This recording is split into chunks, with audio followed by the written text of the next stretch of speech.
दोस्तों नमस्कार। आज हम चर्चा करेंगे एक महत्वपूर्ण मुद्दे को लेके कि जुडिशरी का रोल बदलते हुए समाज में क्या होना चाहिए, क्योंकि ये सिर्फ चिंता भारत में नहीं पूरी दुनिया में हो रही है। आपकी जानकारी के लिए मैं बता दूं कि ऑस्ट्रेलियन गवर्नमेंट ने एक जुडिशियल पावर प्रोजेक्ट के नाम से एक पूरा प्रोजेक्ट शुरू किया है।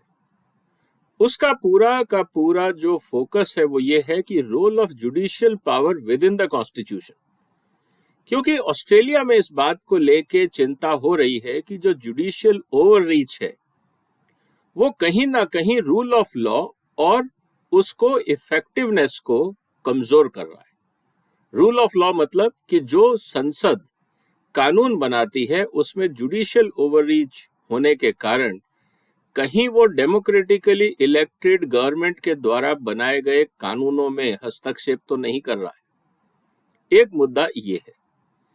इसके अलावा इस प्रोजेक्ट का एक और महत्वपूर्ण हिस्सा ये है कि कॉन्स्टिट्यूशन में जिस तरह से समाज में बदलाव हो रहे हैं उसका असर कॉन्स्टिट्यूशन अमेंडमेंट में भी आता है और आने वाले समय में भविष्य में भी कॉन्स्टिट्यूशन को बदला जाएगा। क्या जुडिशियल जो जजमेंट्स आ रहे हैं, जो हाई कोर्ट और सुप्रीम कोर्ट के जजमेंट्स आ रहे हैं, क्या वो बदलते हुए समाज को ये फ्लेक्सिबिलिटी देंगे या उस पूरे जुडिशियल सिस्टम के कारण कॉन्स्टिट्यूशनल अमेंडमेंट में स्टैग्नेशन आएगा और इसका आने वाले दिनों में किस तरह से समाज पे प्रभाव पड़ेगा, इसको स्टडी करने के लिए भी ये प्रोजेक्ट लॉन्च किया गया है। दूसरा इंपॉर्टेंट जो सबसे बड़ा बात जिसको लेके आज भारत में भी चर्चा हो रही है वह separation of judicial power and executive power, जिसको पॉलिटिकल अथॉरिटी बोलते हैं, कि दोनों अलग हैं। भारत के संविधान में आर्टिकल 50 में इस बात को कहा गया है कि जो एग्जीक्यूटिव है मतलब सरकार और जुडिशरी के बीच में सेपरेशन ऑफ पावर मतलब एक दूसरे के काम में वो इंटरफियर नहीं करेंगे। ये बहुत क्लियरली कहा गया है।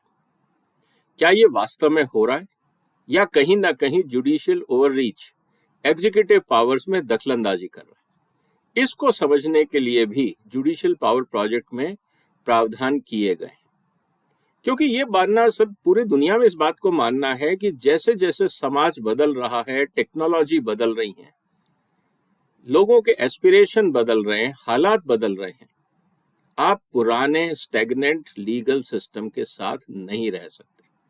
आपको भी वक्त के साथ बदलना होगा। जहां तक बात है फॉर एग्जाम्पल टेक्नोलॉजी की, आज बहुत बड़ी चर्चा हो रही है यूरोप और अमेरिका में लेके प्राइवेसी को, कि जो सोशल मीडिया साइट्स हैं क्या वो प्राइवेसी का इन्फ्रिंजमेंट है, क्या वो डेटा जब शेयर करती हैं बाकी कमर्शियल कंपनीज के साथ या अपने प्रोडक्ट और ब्रांड प्रमोट करती हैं, क्या ये प्राइवेसी का वायलेशन है या नहीं है। इस तरह के बहुत सारे विवाद इस समय पूरी दुनिया में चल रहे हैं। इसके अलावा इंपॉर्टेंट चीज जो ये है कि nature and limits of judicial power within the constitution क्या होनी चाहिए, उसका स्कोप क्या होना चाहिए और वो एक दूसरे के एरिया में इन्फ्रिंज नहीं करें। दोस्तों ये मैंने इसलिए आपसे चर्चा करी ताकि हमें ये पता रहे कि जो चर्चाएं आज भारत में हो रही हैं ये सिर्फ भारत अकेला नहीं है। पूरी दुनिया में जुडिशरी को लेके, समाज की बदलती हुई आकांक्षाओं को लेके और रोल ऑफ जुडिशरी को लेके पूरी दुनिया में गहन चिंता हो रही है, क्योंकि आजकल हमने देखा है बहुत सारे मुद्दों पे जुडिशरी की तरफ से स्टेटमेंट्स आते हैं और कभी कभी ये लगता है कि सेपरेशन ऑफ पावर की जब हम बात करते हैं तो क्या हम एक दूसरे की मर्यादाओं को रेस्पेक्ट कर रहे हैं या उनके अंदर अपने व्यू एक्सप्रेस करके एक दूसरे में इंटरफियरेंस कर रहे हैं।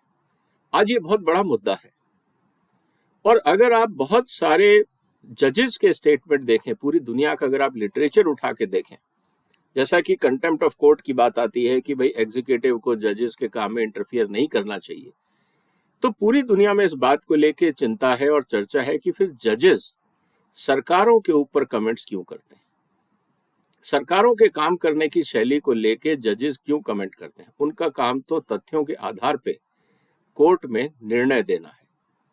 अगर उनके सामने कोई एविडेंस नहीं है या उनके पास किसी ने अप्रोच नहीं किया है और अगर किया है तो उनका स्कोप सिर्फ उस एप्लीकेशन पे है लेकिन सरकारों की कार्यशैली पे सेमिनार्स में, कॉन्फ्रेंसेस में अपने विचार रखना, ये कहीं ना कहीं प्रिजुडिस करता है पूरे सिस्टम को। और इसको लेके पूरी दुनिया में दो तरह के विवाद चल रहे हैं। जजेस विद इन द कोर्ट, मतलब उनके opinion inside the court, and जजेस ओपिनियन आउटसाइड द कोर्ट। क्योंकि जब आप आउटसाइड कोर्ट भी अपने ओपिनियन देते हैं तो उससे जज की मानसिकता के बारे में समझ में आती है बात कि उनका रुझान या झुकाव किस तरफ है। और इसीलिए सोशल मीडिया में अगर आप देखें तो बहुत सारे जजेस को लेफ्टिस्ट बोला जाता है, किसी को राइट विंगर बोला जाता है, किसी को कांग्रेसी बोला जाता है, किसी को कुछ और बोला जाता है, क्योंकि लोग उनकी ओपिनियन सुन के, उनके स्पीचेस को सुन के अपनी ओपिनियन बनाते हैं। और सोशल मीडिया में तो आम आदमी को अपनी बात रखने का पूरा हक है। इसको आप कंटेम्प्ट ऑफ कोर्ट नहीं कह पाएंगे, क्योंकि ये लोगों की ओपिनियन है। उन्होंने आपकी किसी जुडिशियल प्रोसीजर के ऊपर कमेंट नहीं किया है। और जहां तक बात है कंटेम्प्ट ऑफ कोर्ट का, उस बात को भी हमें समझना होगा कि जो कंटेम्प्ट ऑफ कोर्ट होता है वो समाज में लॉ के प्रति रिस्पेक्ट करने को यूज किया जाता है, ना कि जजेस की रिस्पेक्ट के लिए। ये पूरी दुनिया में ये एस्टेब्लिश्ड कॉन्सेप्ट है कि कंटेम्प्ट ऑफ कोर्ट इसलिए इंपॉर्टेंट है कि जो रिस्पेक्ट फॉर लॉ है समाज में वो बरकरार रहे, हर आदमी उल्टे सीधे स्टेटमेंट ना दे। लेकिन जब आप किसी स्टेटमेंट पे कमेंट करते हैं और उसको कंटेम्प्ट ऑफ कोर्ट माना जाता है और जजेस उसको पर्सनल एजेंडा के रूप में अगर लेते हैं तो वो कंटेम्प्ट ऑफ कोर्ट नहीं है, क्योंकि कंटेम्प्ट ऑफ कोर्ट का प्रोविजन एकमात्र उसकी जो जरूरत है वो प्रोसीजर ऑफ लॉ पे है, ना कि जजेस को प्रोटेक्ट करने के लिए। इस बात को हमें समझना होगा। और अगर जजेस ने प्रोसेस ऑफ लॉ या प्रोसीजर ऑफ लॉ को फॉलो किया है और उस पे अगर क्रिटिसिज्म आता है तो healthy criticism based on facts contempt of courts नहीं कहलाता है। एक और इंपॉर्टेंट चीज दोस्तों जो समझने की है, जो पूरी दुनिया में चर्चा हो रही है, और मैं आपके सामने एक केस रखूंगा, क्या भारत में भी जो आजकल चल रहा है, क्या एक ये अच्छी सुखद शुरुआत है, या इसमें भी आने वाले दिनों में कई पेच और जुड़ेंगे? आगे बढ़ने से पहले आपसे निवेदन है कि इस वीडियो को शेयर करें, इस चैनल को सब्सक्राइब करें। दोस्तों, सबसे इंपॉर्टेंट चीज, जैसा मैंने पहले कहा कि आर्टिकल 50 जिसमें सेपरेशन ऑफ पावर की बात की गई है, उसमें एक सबसे इंपॉर्टेंट चीज है principle of sub judice. Principle of sub judice का मतलब है कि जो भी अभी पेंडिंग प्रोसीडिंग्स कोर्ट में चल रही हैं उस पे किसी भी रूप में सांसद या संसद के अंदर या संसद के बाहर कमेंट ना करें। यह सेपरेशन ऑफ पावर का एक्सपेक्टेशन है। लेकिन अगर रिवर्स प्रोसेस पे मैं जाऊं, जिस पे अभी भारत सरकार कानून बना रही है, समाज में चर्चा कर रही है, क्या उसके ऊपर सुप्रीम कोर्ट के जजेस को अपने व्यूज रखने चाहिए? सवाल अब ये आता है। तो क्या कंटेम्प्ट ऑफ कोर्ट या प्रिजुडिस जिसको हम बोलते हैं, सब जुडिस मैटर पे अगर पार्लियामेंट को इंटरफियर नहीं करना चाहिए या अपने कमेंट्स नहीं रखने चाहिए, तो जो मुद्दे संसद के विचाराधीन हैं क्या उस पे जजेस को कमेंट करना चाहिए? क्या ये सेपरेशन ऑफ पावर कहलाएगा या जुडिशियल ओवररीच कहलाएगा? इस पे हम सबको गंभीरता से सोचना है, इवन जजेस को भी सोचना है, क्योंकि पूरी दुनिया में इस बात को लेकर चिंता है कि अगर आप पॉलिटिशियन से उम्मीद करते हैं कि वो कंट्रोल में रहें तो क्या जजेस को कंट्रोल में नहीं रहना चाहिए? यूके में, जहां से हम लोगों ने अपना कॉमन लॉ लिया, वहां पे कंटेम्प्ट ऑफ कोर्ट की प्रोसीडिंग्स को वर्चुअली खत्म ही कर दिया गया। उन्होंने कहा है कि expression of individual should be respected, that is freedom of expression. अगर किसी जज को बुरा लगता है तो कोई बात नहीं, क्योंकि जजेस किसी की बात से इन्फ्लुएंस नहीं होना चाहिए। अगर आप किसी की बात आपको वो बुरा लगती है तो इसका मतलब आप इन्फ्लुएंस हो रहे हैं। क्योंकि माना तो ये भी जाता है जब बेंच में 5 जजेस या 3 जजेस बैठे होते हैं, पांचों के पांचों इंडिपेंडेंट होने चाहिए। वो एक दूसरे जो बेंच के जजेस हैं उनसे भी इन्फ्लुएंस नहीं होने चाहिए। तो फिर वो आम आदमी या न्यूज़पेपर के एडिटोरियल या सोशल मीडिया से कैसे इन्फ्लुएंस हो जाएंगे? इसका मतलब वो कहीं ना कहीं कॉम्प्रोमाइज्ड एटीट्यूड कहलाएगा।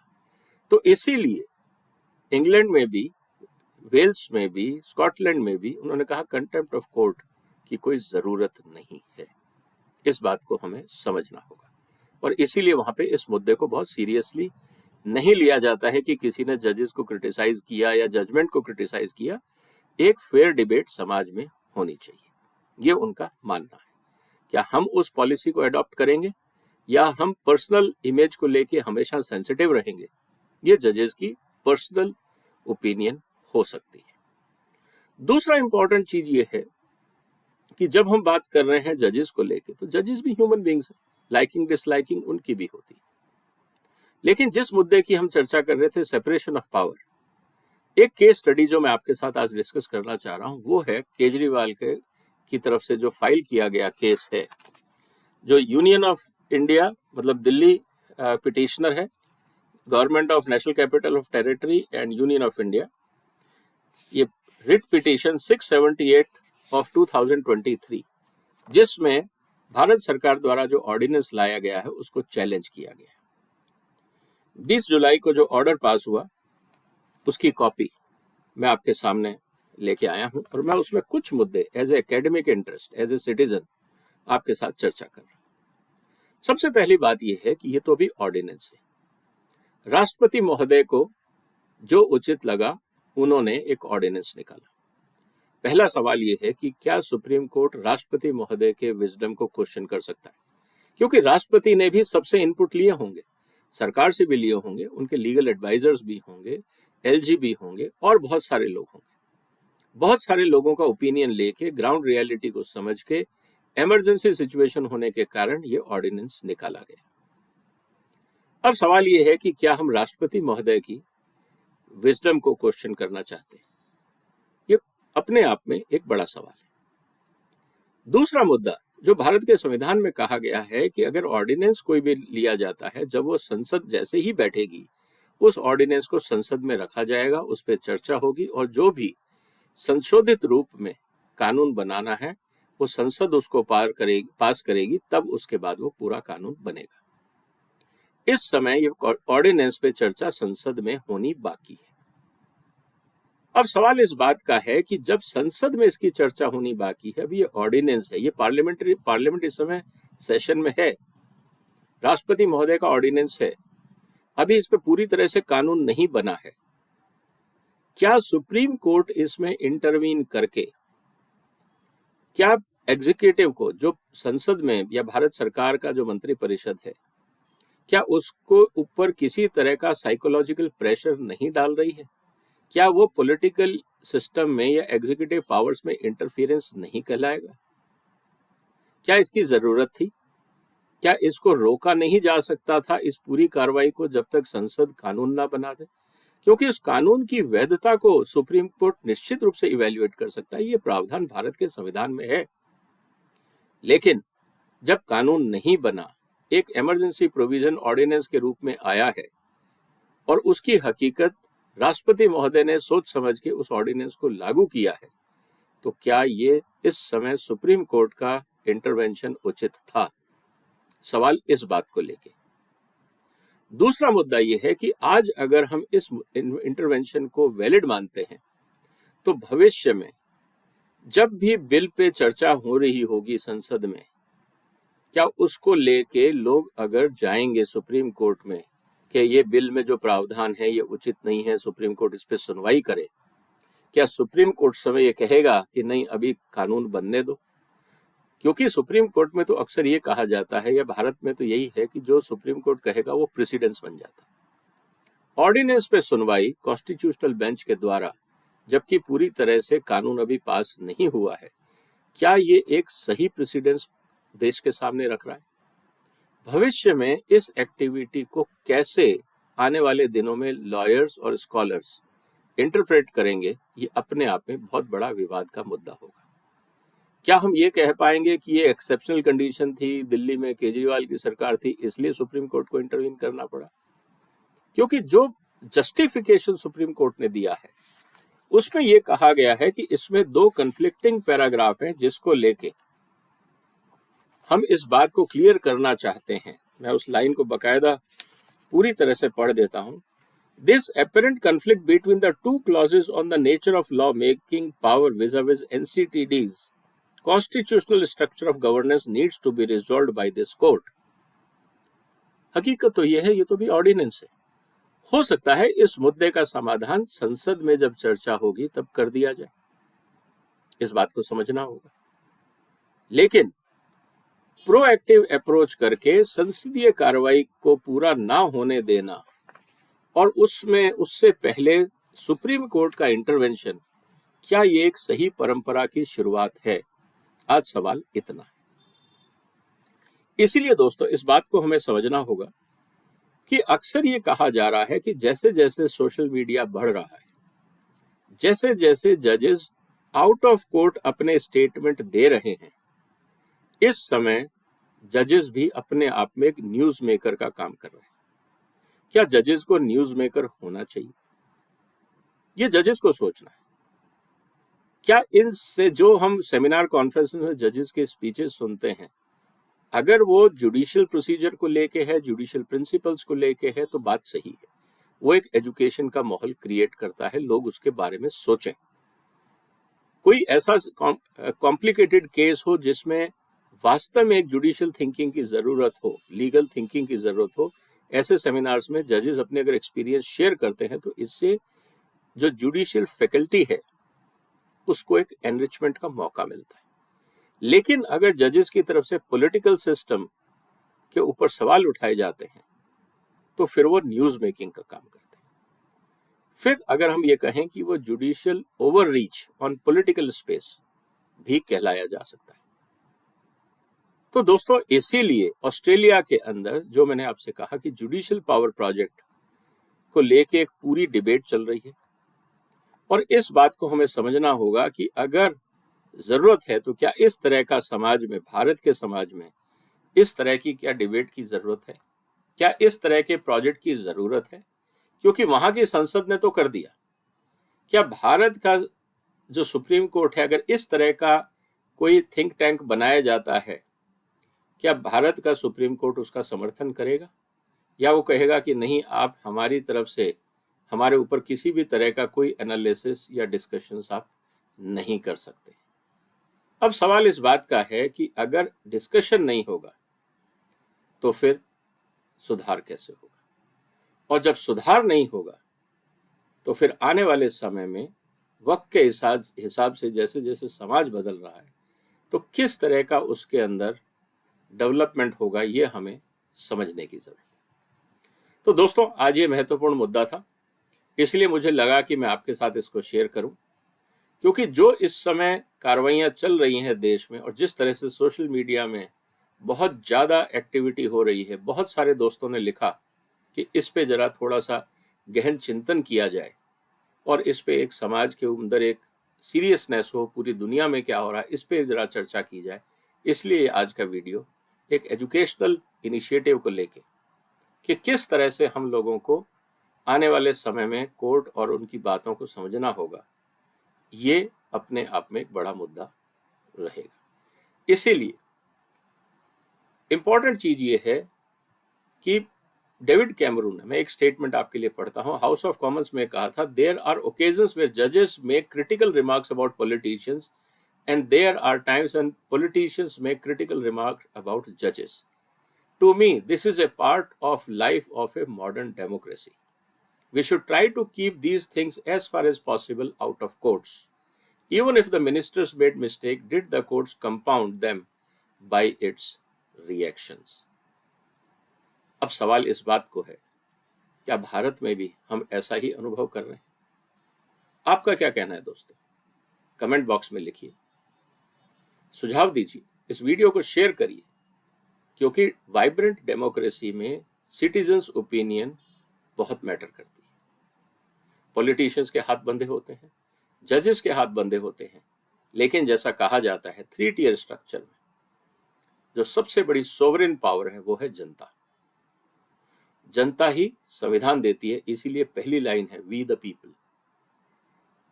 तो हम लोगों ने संविधान दिया, जिसके कारण पार्लियामेंट बना, सुप्रीम कोर्ट बना और बाकी कोर्ट बने। जनता को सोचना है कि समाज का डायरेक्शन क्या होगा, और ये आने वाले दिनों में जब जनता सोशल मीडिया के माध्यम से एक्सप्रेस करेगी अपने आप को, तो मुझे लगता है पार्लियामेंट और जुडिशरी दोनों को इस बात को समझना होगा कि जनता क्या चाहती है। दोस्तों, आपने वक्त निकाला, आपका धन्यवाद। इस वीडियो को शेयर करिए, चैनल को सब्सक्राइब करिए। फिर मुलाकात होगी एक और महत्वपूर्ण मुद्दे के साथ। तब तक वंदे मातरम।